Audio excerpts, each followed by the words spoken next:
Today we go back in time to meet the very first battle rapper.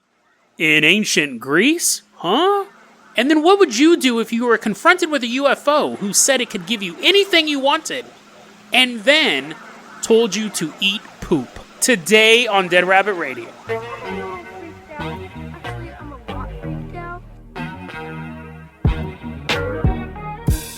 Hey everyone, welcome back to another episode of Dead Rabbit Radio. I'm your host, Jason Carpenter. I'm having a great day. I hope you guys are having a great day too. It's not clickbait, that's what those stories are actually about. A weird episode. First off, let's give a shout out to one of our legacy Patreons, someone who's been supporting the show for a while, CJ from the UK. CJ from the UK, CJ in the brain. That's the only way you can have your name pronounced from now on. CJ, thanks for supporting the Patreon. If you can't support the Patreon, totally get it. Just help get the word out about the show. That also really helps out. You can leave reviews. We could always use more reviews. Just talk about it online. But let's go ahead, though, and hop in the rabbit... Do we have a hang glider? Let's hop in the hair glider. Well, they'll only use this for one episode. CJ's like, great.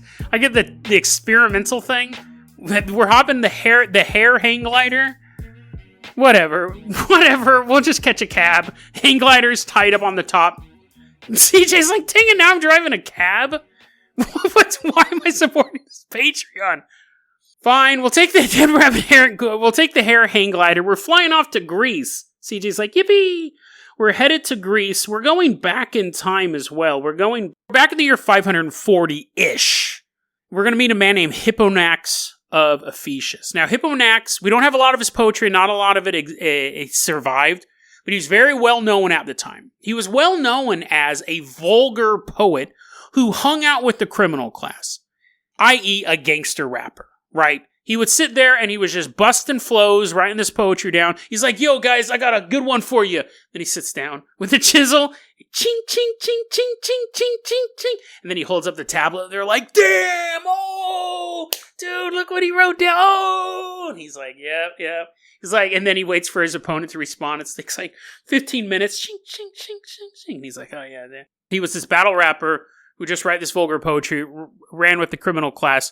He was super ugly as well. That's really what he was known for. I mean, that's not a good thing to be known for, right? Being known as a vulgar battle rapper, that's fine. No, and being ugly, you don't want that on your tombstone. But anyway, so people knew him in town. He was pretty famous. He was also a jerk to people. That was another thing. But that kind of goes along with being a battle rapper. You're not going to be like battle rapping about how nice the guy's toga is. It doesn't make sense. He wants to marry this woman. So he goes to the father and he's like, hey, you might know me for my extreme ugliness and my battle raps. I'd like to marry your daughter. Now, the guy he went to, his name was Bupulus. Bupulus is like, have you looked in a mirror lately? Here, let me invent a mirror real quick, because it's super ancient Greece. He's sitting there. He's polishing something down. Here you go. Look how ugly you are. You're not marrying my daughter. Hipponax leaves. Now, Bupulus was not a good guy to mess with either. He was a master sculptor. He wasn't a statue himself. Sculptor. He was the guy who made the statues. He is far well known in history. His work, because it wasn't, written down on scrolls and stuff, survived. When Rome wanted to decorate their colosseums and stuff like that, they were using Bupulus statues. Had a little sign, a little B at the bottom. They were using his statues. They took them from Greece. His artwork was used to fill temples in Rome. It lasted the ages. Bupulus decides to go, not only can you not marry my daughter, but he starts making sculptures of Hipponax, who's this ugly guy. So he starts making these comically exaggerated ugly statues. I mean, like, hey, look, everyone, this guy wanted to marry my daughter. And people in town thought it was hilarious, which it kind of is, right? I mean, maybe the first time, but apparently this guy made multiple ugly statues. His work is celebrated hundreds of years later, but he just couldn't stop making the 8th ugly statue of this dude. So Hipponax responds the only way that he can. He writes a poem. So Hipponax writes this poem about Bupulus, the very first diss track. Bupulus's mom's name, so you know where this is going. Bupulus's mom's name is Arti, which means virtue. And Hipponax just drops this. Bupulus, the mother effer with Arti. And people were like, he didn't just say effer. It was the Greek word for someone who bangs their mom. The audience basically goes nuts at this point. Bopulus, the man who bangs his mother with virtue, is really what that line means. Because his mom's name means virtue.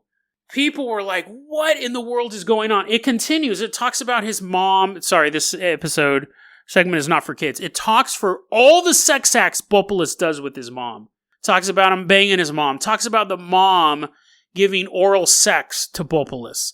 Talks about how such a loser Bopulus is that his mom has to have sex with him. And the audience is losing it. They're like, dude, I haven't heard anything this funny since I read this story of Oedipus Rex. Ha! Someone else was like, that wasn't a comedy. He's like, I know, but it was still funny. So this poem, and he also goes on to say, like, I'm gonna beat him up, which is kind of a mild thing, right?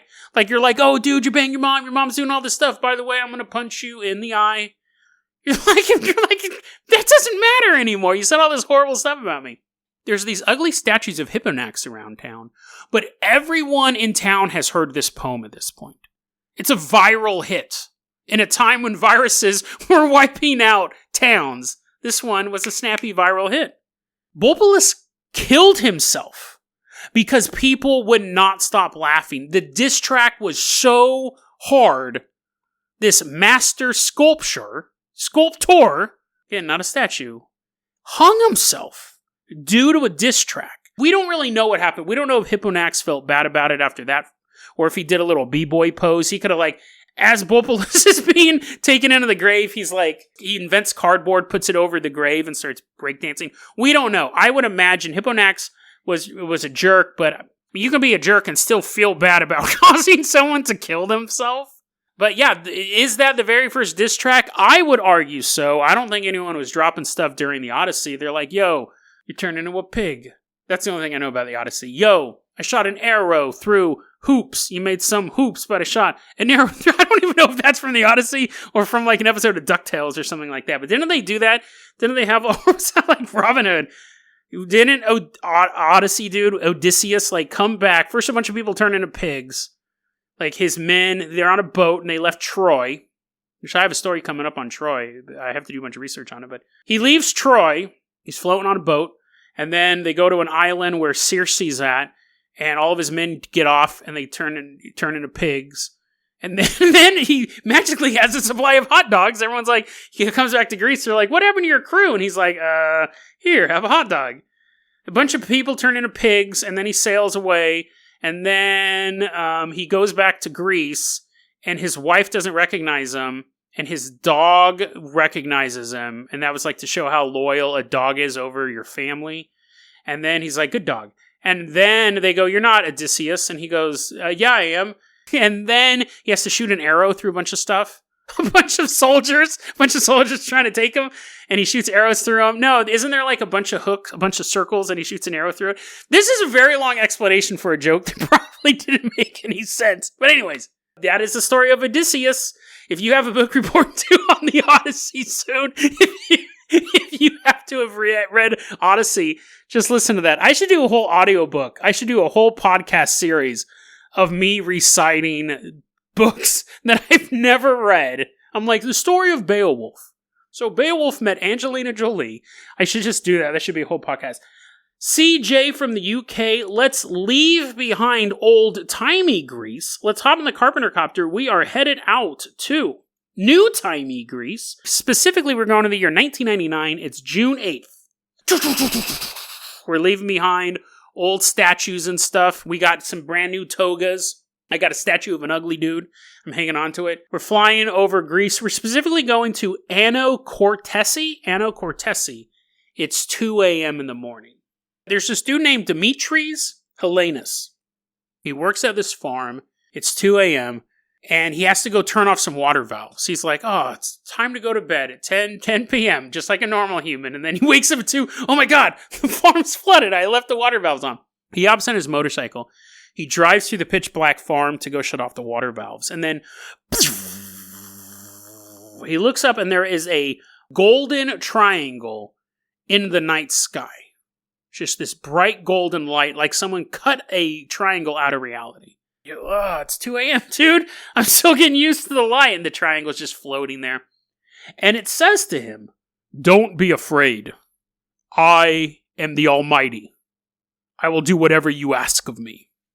So you think for a second, right? This is an opening, right? Whatever you ask, this triangle appears, says that it's the Almighty, so you're assuming it's God. That'll be a wrong assumption, we'll find out soon. You can have think about it for a second, you can have anything which you could ask for.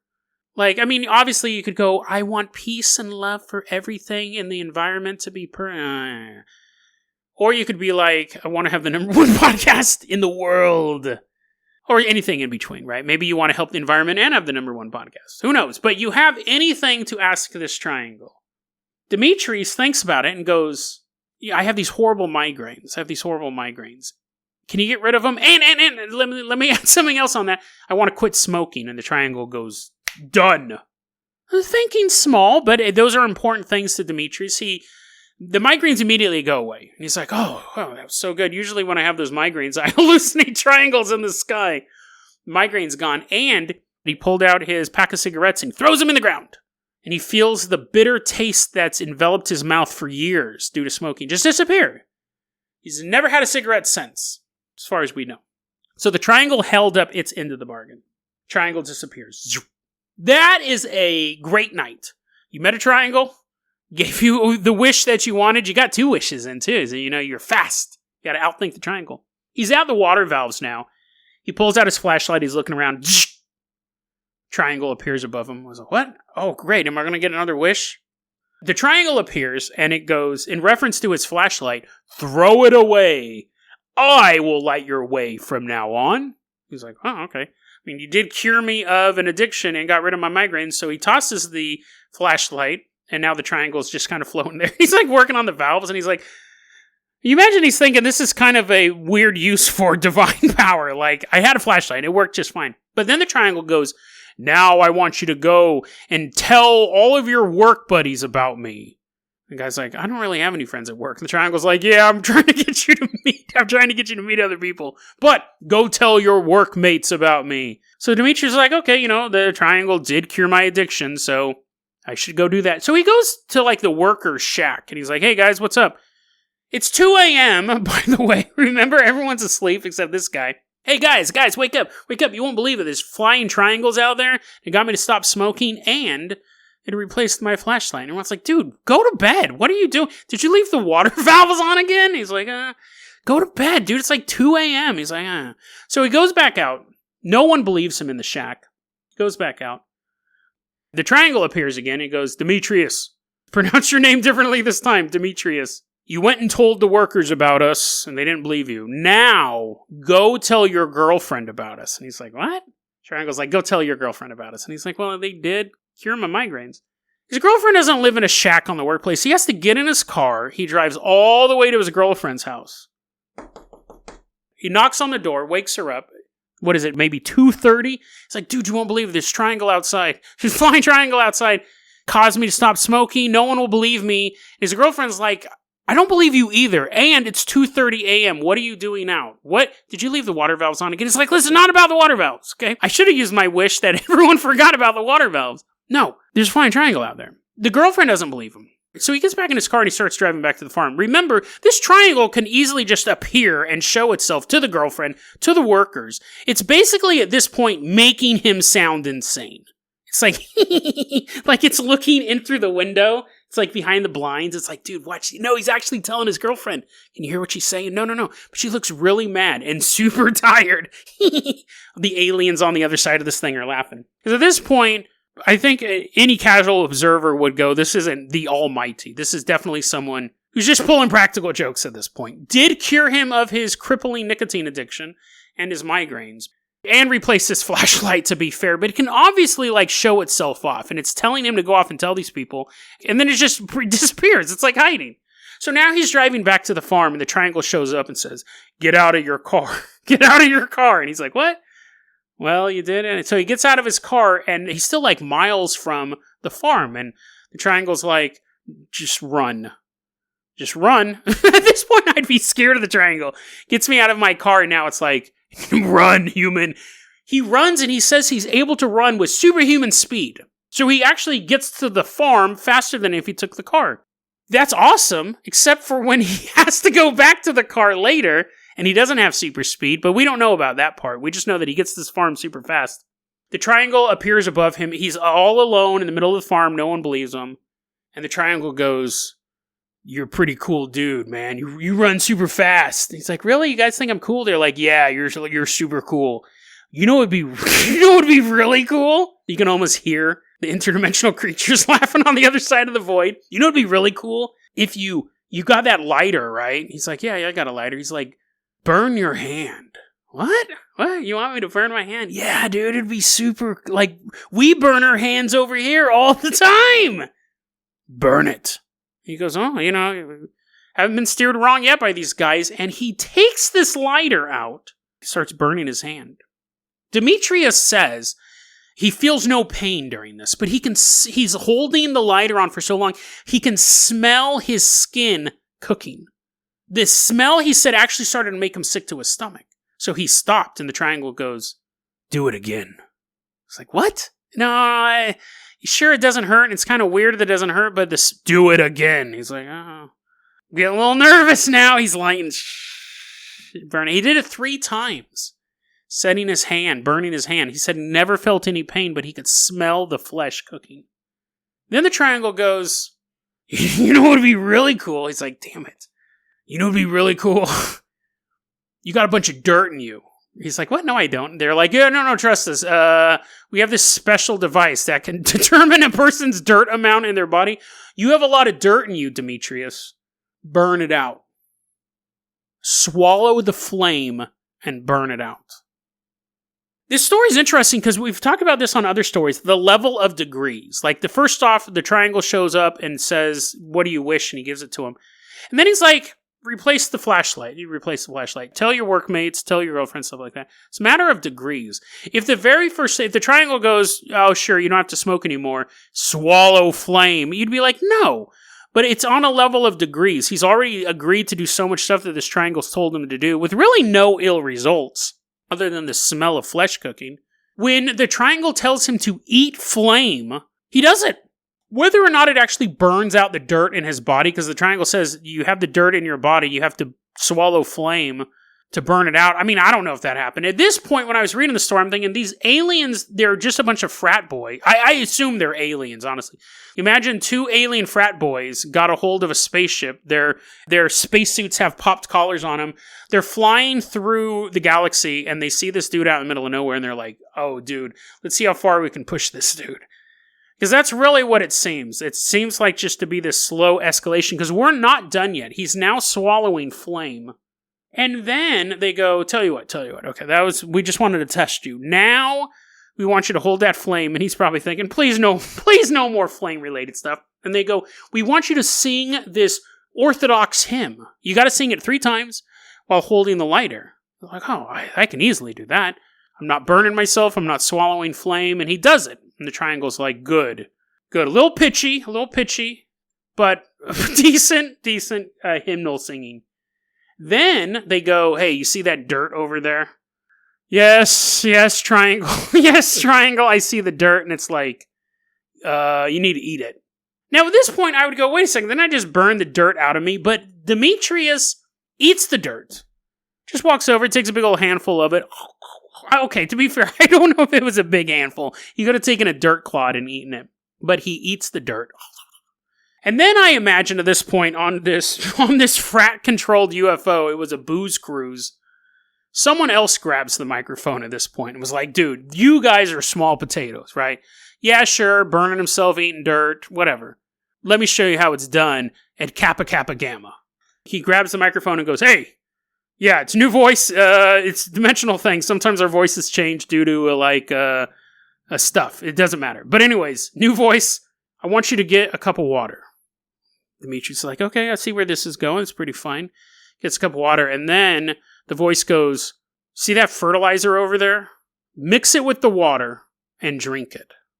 Now, Demetrius may not be the smartest guy on the farm. He's definitely the most gullible. But even he knows that fertilizer mixed with water is a extremely toxic poison. It'll create a concoction that'll drop you on the spot. If it doesn't, you're definitely going to be dead soon. But he trusts the aliens as they're laughing on the other side. They're like, oh, dude, he's really going to do it. We're totally going to murder this guy. Come on, Bleep Blorp. Don't go that far. I'll tell you when I'm done. Bleep Blorp says to the pledges. Tell you when I'm done. We're going to push this guy as far as he can. He takes his fertilizer and water, looks up at the triangle. You guys after I do this, we're going to be friends, right? You guys are going to like me after I do this. Yeah, dude. You'll be like totally awesome. Demetrius is like, okay, cool. Glug, glug, glug, glug, glug, glug. You can taste the fertilization. You can taste the manure. But the fact that he can taste it proves that he doesn't die. So despite the fact that the aliens now made him drink poison, he's believed it obviously the whole time. He has superhuman powers, he's running fast, he's not being burned. So in his mind, he may be thinking, well, they're going to protect me from the fertilizer poison as well. So he trusts them, and they do protect him. It doesn't kill him. We can look back at this and laugh and go, man, this guy's so gullible. I would have never drank that. But at the same time, I also have never ran 2 miles in a minute and a half. So I guess there would be a level of that. But then, just to top it all off, to prove that these aliens truly are intergalactic frat boys, they got this guy to drink what he knew as poison. How do you top that? How do you end off a night after tricking a guy to drink poisonous manure water? You get him to drink his own urine. At this point, as Demetrius is drinking his own urine, I imagine the aliens in the triangle just completely besides themselves, laughing it up. Because there is no other reason why you would want someone else to drink their own urine unless you were trying to trick them. I can't think of one, right? But Demetrius does drink his own urine. He's like, now are we friends? Now are we friends? Yeah, we're friends. The aliens tell him also, I don't know, this seems like a weird addition.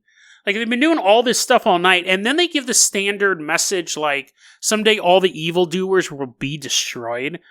It seems a little anticlimactic after I drank poison and survived, but they tell him that, and then the aliens leave. But they can't leave without doing one last practical joke on this dude, on poor Demetrius.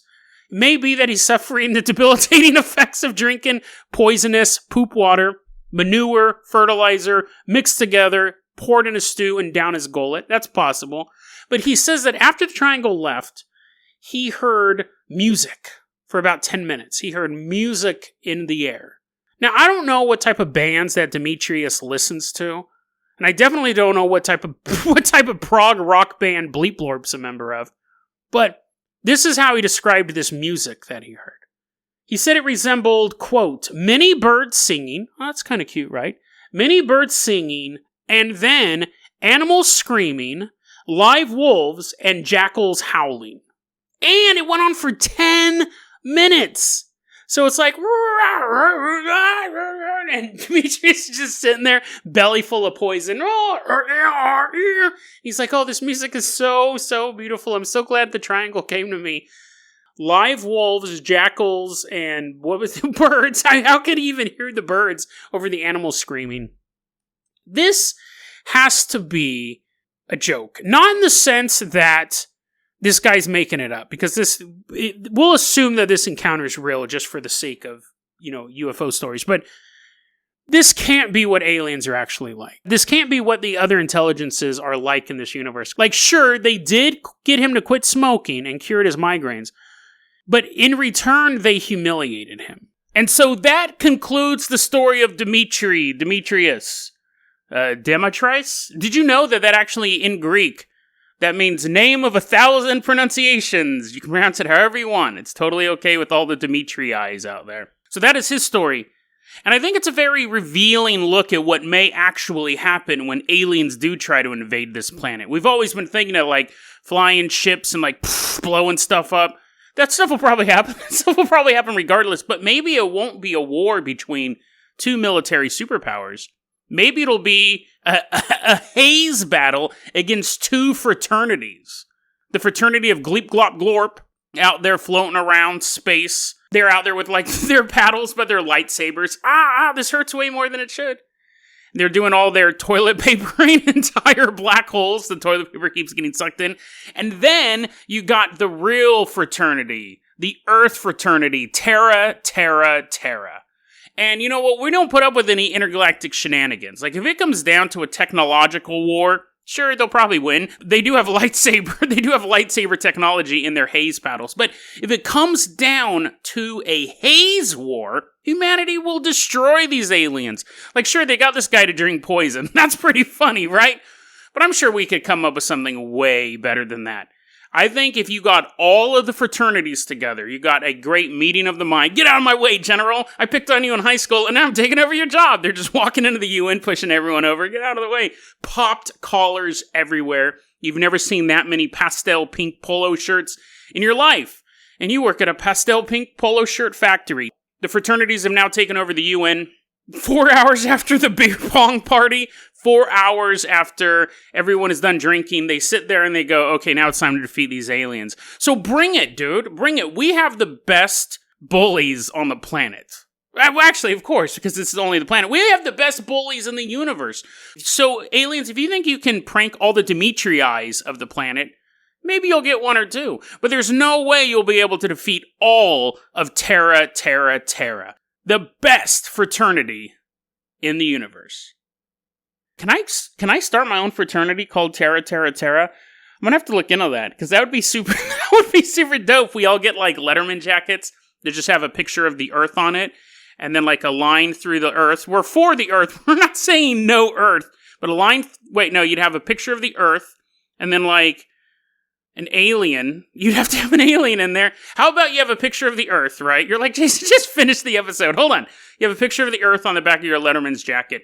And there's like a thumb. There's like a thumbs up for the Earth. And then this is a very cluttered Letterman's jacket. And then kind of underneath the left armpit, there's like an alien sneaking up on the Earth.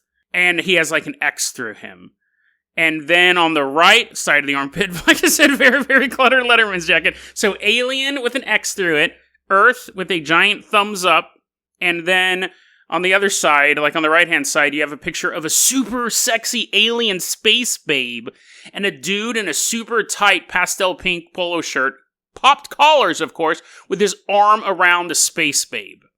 Yeah, there we go. I want that Letterman jacket. Are you willing to join Terra today? I don't know if it exists, but I'll see if I can make it. DeadRabbitRadio@gmail.com is going to be your email address. You can also hit us up at Facebook.com/DeadRabbitRadio. Twitter is @DeadRabbitRadio. Dead Rabbit Radio is the daily paranormal conspiracy and true crime podcast. You don't have to listen to it every day, and I'm glad you listened to it today. Have a great one, guys.